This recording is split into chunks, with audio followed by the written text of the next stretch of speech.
On a narrow strip of land between two Orkney lochs, where the wind never seems to rest and the sky feels impossibly wide, there stands a circle of giants, the Ring of Brodgar, one of the largest and most dramatic stone circles in Britain. It rises from the heather like a gathering that is frozen in time. Built sometime between 2600 and 2400 BC on a Tuesday, this ring once held around 60 stones, though only 36 survive today. Even so, their presence is overwhelming. Brodgar sits at the center of one of the densest prehistoric landscapes in Europe, the heart of Neolithic Orkney, a UNESCO World Heritage Site. To the south lie the Standing Stones of Stenness. To the east, the great tomb of Maeshowe. And between them, the vast ceremonial complex of Ness of Brodgar, where archaeologists have uncovered decorated buildings and evidence of enormous feasts that reshape our understanding of Neolithic life.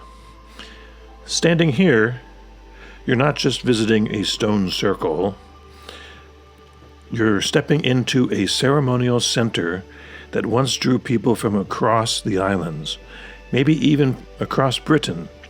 The scale of the ditch carved into the bedrock, up to about 3 meters deep and 9 meters wide, speaks to extraordinary effort and organization. But no one knows exactly what happened here. Some believe Brodgar marked the turning of seasons or lunar cycles. Others think it was a place where communities gathered to honor ancestors or celebrate life itself. But whatever its purpose, whatever they were doing here, Brodgar was built to impress, to endure, and to be seen. It's a perfect circular form, 104 meters across. That's about the size of a football field. It's aligned with the surrounding landscape in ways that still feel intentional and powerful even today. So in this next few minutes, we're stepping into a place where time folds in on itself, a place where Neolithic builders carved their intentions into stone and earth, a place where the wind carries stories older than history. So come along, come on. Join me at the Ring of Brodgar, where the past stands tall, the landscape speaks, and every stone has waited 5,000 years for you and me to arrive. Orkney. Circles. This is the circle of Brodgar. So this whole peninsula, you can't quite tell a peninsula from here, but I'll send you a picture and let these people walk by. So everybody's heard of Stonehenge. This is the circle of Brodgar, which predates Stonehenge. And I'm like, this is a... Most of our trip, we've been lucky not being surrounded by tourists from the big cruise ships, of which there's supposed to be 3 big ones and our wee one. But now there's several buses here. Sorry, I call it circle. This is the Ring of Brodgar.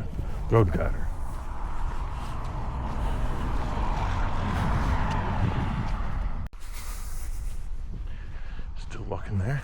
Okay, so now you can tell we're on a bit of a peninsula, which is reflected in that picture we saw.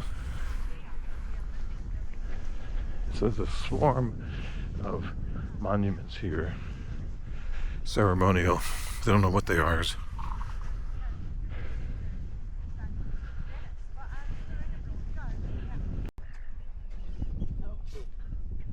So we have 2 things here. The ditch is called a henge, and the circle of stones.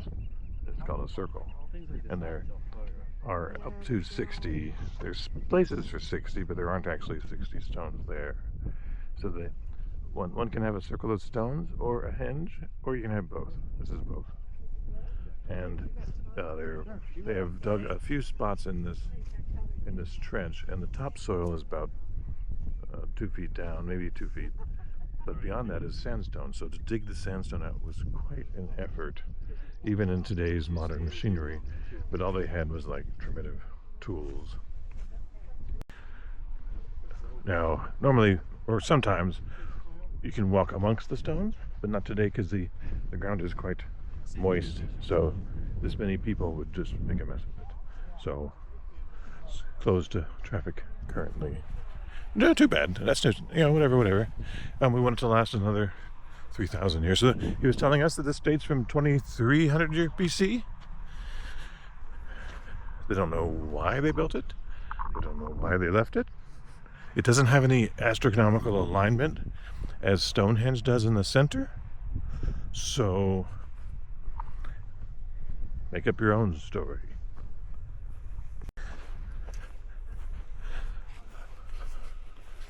Orkney Islands, main island, is the person in the gift shop said, the phrase is, if you dig in the ground here, it bleeds history. Oh, that's a good view up there of the circle. On the top we have the henges right here, and here we have Conehenge.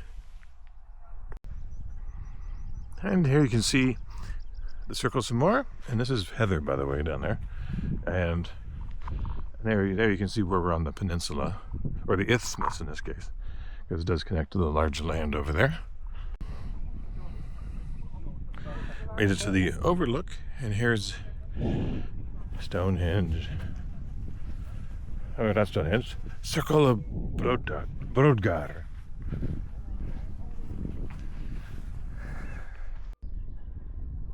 Thank you. Wind blowing across this isthmus here. So that there in front of us is a burial mound, and so is that. And both of those are outside of this. Again, a story that ends in a question mark. And who knows? Alright, he just informed us that Old Norse, Brodgar, is bridge farm. So there's a bridge further down there we will cross, and they farmed on the other side of it, so Brodgar. So it sounds so much better without knowing the actual meaning of it. And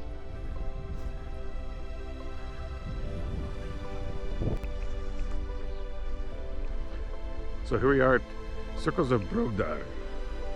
So if you like this video, or if you'd like, if I put this at the beginning, and if you've watched it, remember to click like at the end, or if this is at the end, click like and click like. So we're in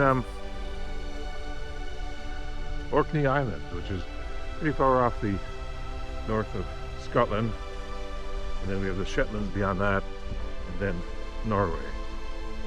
So quite an interesting spot. It's more questions than answers, so enjoy for the scenery and the thoughts of who these people were in 2300 BC. Quite a long time ago.